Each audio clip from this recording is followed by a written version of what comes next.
আলাইকুম ওয়া রাহমাতুল্লাহি ওয়া বারাকাতুহু। ওয়া আলাইকুম আসসালাম ওয়া রাহমাতুল্লাহ। নাহমাদুহু ওয়া নুসাল্লি আলা রাসূলিহিল কারীম। আম্মা বাদ। দীর্ঘক্ষণ বক্তব্য হয়ে গেছে, কথা বলার সময় নাই। দাওয়াতে তাবলীগ দারুল উলুম দেওবন্দের এক কৃতি সন্তান, উজ্জ্বল নক্ষত্র হযরত মাওলানা ইলিয়াস সাহেব রহমতুল্লাহ আলাইহি, হযরত জি দ্বিতীয় হযরত জি ওনার সুযোগ্য সাহেবজাদা হযরত মাওলানা ইউসুফ সাহেব রহমতুল্লাহ আলাইহি, দ্বিতীয় হযরত জি, তৃতীয় হযরত জি হযরত শাইখুল হাদিস মাওলানা জাকারিয়া রহমতুল্লাহ আলাইহি জামাতা, মাওলানা ইনামুল হাসান হযরত জি, তৃতীয় হযরত জি। এই তিন হযরত জি যে নিজামে দাওয়াতে তাবলীগ চালাইছিল, বিশ্বের সমস্ত ওলামায়ে কেরাম দারুল উলুম দেওবন্দের মুরব্বিরা সহ এই উসুলের উপরে দাওয়াতে তাবলীগ চলে আসছিল। তৃতীয় হযরতের যুগে দর্জন উনি হাদিস শরীফে আছে, ইত্তাকু ফিরাশাতাল মুমিনিন, যে তোমরা মুমিনের ফিরাশাত বিচক্ষণতাকে ভয় করো। তৃতীয় হযরত মাওলানা ইনামুল হাসান সাহেবের শেষ জীবনে উনি টের পাইলেন দাওয়াতে তাবলীগের ভিতরে একটু ফিতনার আশঙ্কা। এই জন্য উনি আমিরের নিজামি বাদ দিয়া শোরা গঠন করে গেলেন। 9 জন যোগ্য শোরা আমাদের বাংলাদেশে হাজী ইঞ্জিনিয়ার আব্দুল মুকির সাহেব ছিলেন, পাকিস্তানে আব্দুল ওয়াহাব ভাই ছিলেন, এরকম ওমর আলী পালনপুরি, পাকিস্তানের মুফতি জয়নাল সহ 9 জন বিচক্ষণ। উনি কি যেন ভেবে 10 জনের নাম মাওলানা সাহাব সাহেবের কথা বললেন, কিন্তু সংক্ষিপ্ত কথা হইল সাহাব সাহেব যেহেতু 3 হযরত জি এবং ওনার সম্মানিত উস্তাদ মাওলানা ইয়াকুব সাহেব ইব্রাহিমের দেওলা সাহেবের কথা থেকে বের হইয়া উনি ভিন্ন পথে চলে গেছেন। আমরা ওলামায়ে কেরামের, বিশ্বের ওলামায়ে কেরামের পক্ষ থেকে দাবি জানাবো যে নূহ আলাইহিস সালামের ছেলে কেনান যেমন তার আহল্লা, মাওলানা সাদ, মাওলানা ইলিয়াস, মাওলানা ইউসুফ সাহেবের আহল্লা, তার পরিবারের কেউ না। সে ভণ্ড হয়ে গেছে, সে মুরতাদ হয়ে গেছে, সে কাদিয়ানিসে নিকৃষ্ট, সে ইসরায়েলের দালাল। সুতরাং যারা তার অনুসারী দেখেন কেমন বলে সাদ সাহেব সবকিছু মানতে পারি, সাদ সাহেব গুমরা হইতে পারে না। মিয়া তোমাদের ইতিহাস জানা নাই? আব্দুল্লাহ আন্দোলসে ওই যুগে তার 30,000 আফগানি ওলামায়ে কেরাম মুরিদ ছিল। সে গুমরা হয়ে 3 বছর ছিল, পরে আবার ঈমান গ্রহণ করছে।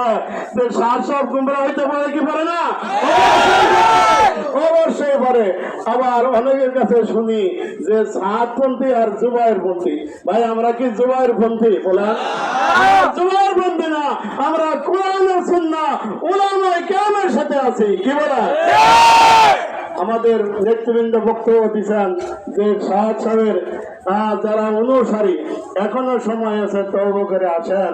বিশেষ করে মাদারগঞ্জের প্রফেসর জাকির সাহেব সহ আরো যারা আছেন, আপনাদেরকে অনুরোধ করব এখনো মাদারগঞ্জের উলামায়ে কেরামের হাতে হাত রেখে খালেজ ভাবে তওবা করিয়া ফিরে আসেন, না হলে দুনিয়াতে আপনার বেইজ্জতি আপনাদের কপালে আছে।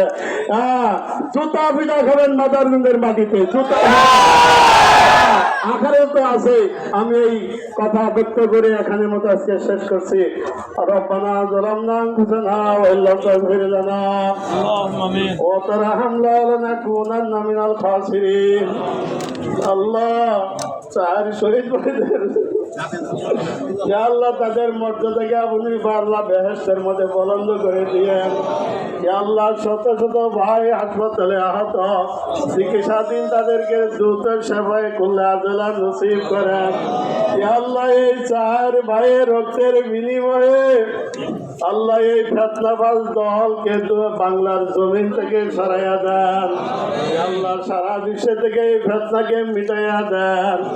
ইয়া আল্লাহ সাদ সাহেবকে তার আব্বা পূর্বপুরুষের সেই উসুল অনুযায়ী দাওয়াতে তাবলীগের ভিতরে ঢোকার তৌফিক দিয়া দেন। ইয়া আল্লাহ বর্তমান সরকার বাহাদুরকে আল্লাহ আমরা জানাইব আমাদের দাবি, বাংলার জমিনে এদের উচিত বিচার হয়। ইয়া আল্লাহ এদেরকে দৃষ্টান্তমূলক শাস্তি দিয়া ওই 4 শহীদ ভাইদের প্রতি যেন শ্রদ্ধাশীল হয়, এই দাবি সরকার বাহাদুরকে জানাইব। হযরতে উলামায়ে কেরাম, ইয়া আল্লাহ, দ্বীনের যে কোনো বিষয়ে ডাক আমরা ভেদাভেদ ভুলে যাই ঐক্যমতে সারা বাংলাদেশের উলামায়ে কেরাম কোটি কোটি তাওহীদি জনাকে ঐক্যবদ্ধ হয়ে কাজ করার তৌফিক দান করেন। ইয়া আল্লাহ, আজকে এই সমাবেশকে আমাদের নাজাতের উসিলা বানাইয়া দিয়েন। ইয়া আল্লাহ, যারা কষ্ট করে আসছেন, ইয়া আল্লাহ, যারা আহ্বান করছেন তাদের ডাকে সাড়া দিছেন, ইয়া আল্লাহ, আন্তরিক মুবারকবাদ দিয়ে এখানে শেষ করছি। ওয়া সাল্লাল্লাহু তাআলা আলা খায়রি খালকি মুহাম্মাদ ওয়া আলিহি ওয়া আসহাবিহি আজমাইন ওয়ারহামনা মাহুম বিরহমাতিকা ইয়া আরহামার রাহিমিন। আসসালামু আলাইকুম।